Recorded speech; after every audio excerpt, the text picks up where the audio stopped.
I get a little crazy. You get crazy on whiskey? On the brown, yeah. Really? Interesting. Yeah. Just a little weird. I always wonder if there's any science to that. Because people do believe that. Well, if I drink vodka, I could get a little mean. Tequila, I'm chilling all night. Okay. Russians, vodka, yeah. mean. Yeah. Whiskey. Tequila, Mexicans, same siesta. Fun. Yep. Kickback. Whiskey, I'll go home and start acting crazy. Wild West. Whiskey. When I think of whiskey, I think Wild West. I think shootouts, Clint Eastwood movies, corks. Pulling off the bottle of whiskey with a cork. Gin make me emotional. Emotional? I'll go back down memory lane so hard on gin. Really? Where's gin originate from? Is that like European? What's gin? I think I've had gin like twice in my life. Can't drink gin. I just, for whatever reason, gin and tonic seems like something I would drink before I die. Like when I'm like ready to cash it in. I'll have a gin and tonic. I'd be like playing bridge with my neighbor. It's like, oh no. The Middle Ages, it says. The Middle Ages? Yeah. In Europe? Yep. There you go. So it's European, but back in the suffering days when everybody had syphilis. There you go. Yeah. So there is a science to it. Yeah. I wonder. Well, some people believe that psychedelics in particular, that every time you engage in it, you're not just engaging in this one individual experience, but you're sharing the experiences of everyone who's ever done those psychedelics. Right. Which is really a wild way of thinking about it. Because if that is the case, that maybe applies to alcohol as well. And if it does apply to alcohol, and that this thing that you're drinking, you're not just drinking tequila, but you're also tapping into like a well of experiences that other people who drank tequila have had, or vodka, or whiskey, which would make sense with why people get wild with whiskey. If you think about all the Kentucky bourbon that was made in this country where people were fucking shooting Indians and just train robberies and fucking shooting buffaloes. I mean, whiskey has probably had some of the most violent, fucked up experiences in this country attached to it. Yeah. In the early days of this country. Fuck. Yeah, And that's why moonshine is the craziest. Now see, moonshine. You're gonna wake up in the middle of a shootout with the cops. I am a fucking sociopath on fucking moonshine. I had to stop drinking moonshine. Almost, like, I'm divorced now, but I almost lost my wife when I was married when I was drinking moonshine. I don't know why. I'll just get fucking naked in public. What if that's it? What if that really is it? What if, like, when you take in a substance, you're not just taking in that substance, but you're taking in the body of all the other people that have had that experience on that substance, and you're sharing some weird vibe?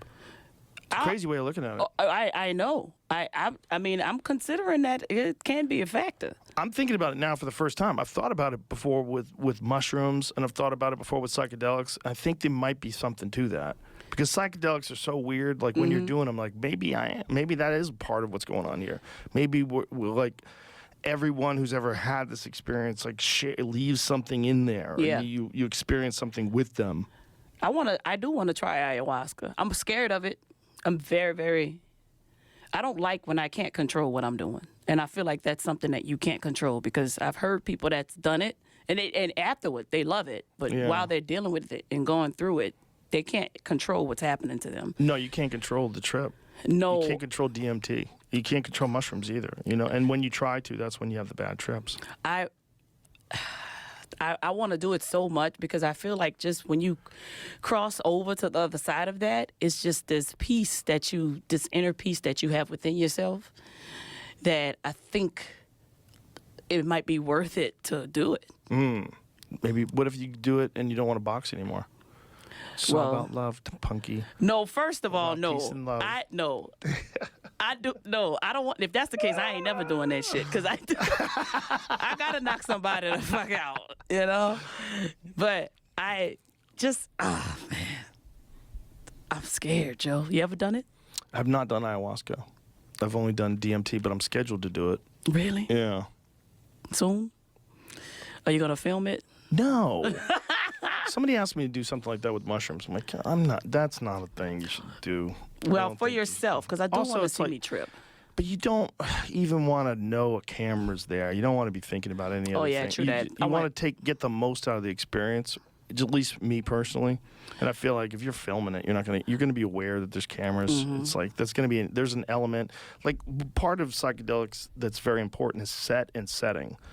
You know, like you like some people think that whenever you take certain psychedelics, like sacred psychedelics, like psilocybin, for instance, like you should have a very peaceful setting and you should set it up correctly, and you should also get your mind into a good place before you do it. Maybe do some yoga, don't eat anything, get your mind right, calm yourself down, maybe meditate and prepare yourself. Correct. You're going for a wild ride. You got to be ready to just relinquish control of the reins.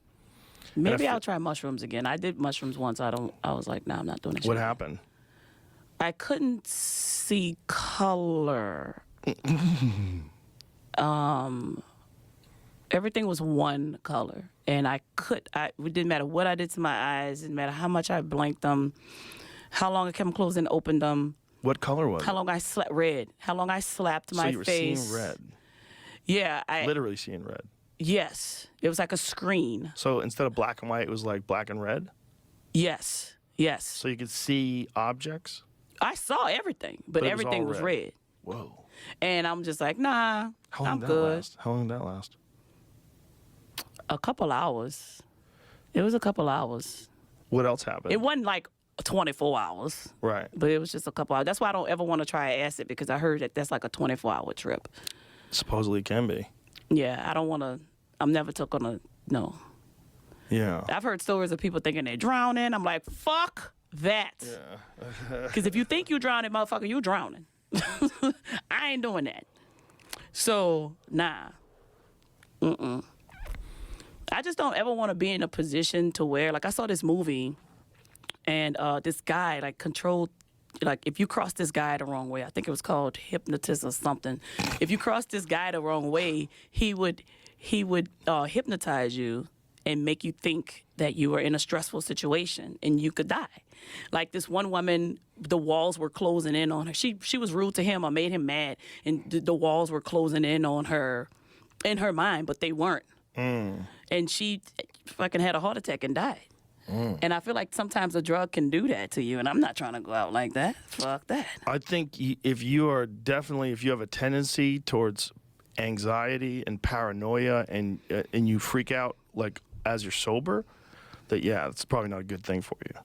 No, I do have anxiety, but it ain't that crazy. But the acid, I think I will freak out like that. That's why I think ayahuasca is what I should do. Okay. Because I feel maybe like try the mushrooms again. Maybe you got a bad batch. I think so, right? Where'd you get them from? No, don't say it. Don't say it. Oh no, that bitch will kill me. But I was also